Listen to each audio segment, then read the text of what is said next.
Hey everybody, in today's video I'm going to show you a couple of tips on how to be successful on the LPAC listening section.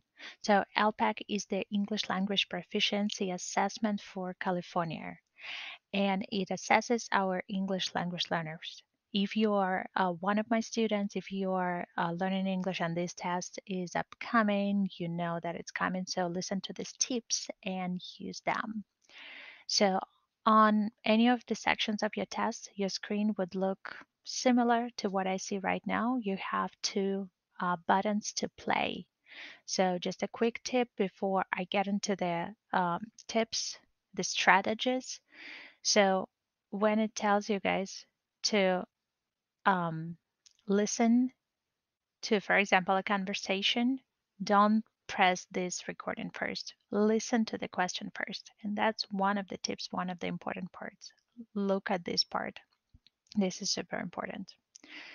Okay, so what do you need to do when you have your question, you have your recording, you have your answer options?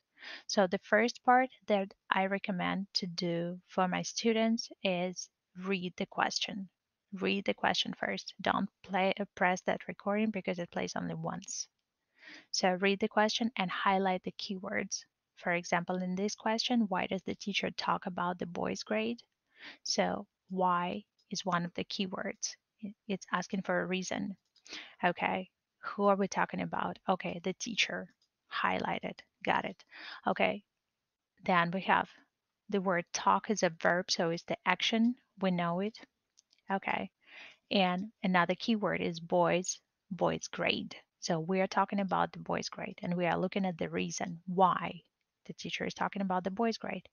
Okay, so we've highlighted the keywords, and if you're a student, you can easily do it on your screen, or if you're practicing, you can do it in the Google Slides. So then you can briefly browse through the answer options and look at your verbs because your verbs are trying to confuse you. So in letter A, you have to express your concern about his grade. So our main word is express, means show, and concern means worry about the grade. Okay, letter B, to tell him to study hard for the test. So here we have study hard for the test. Okay, highlighted.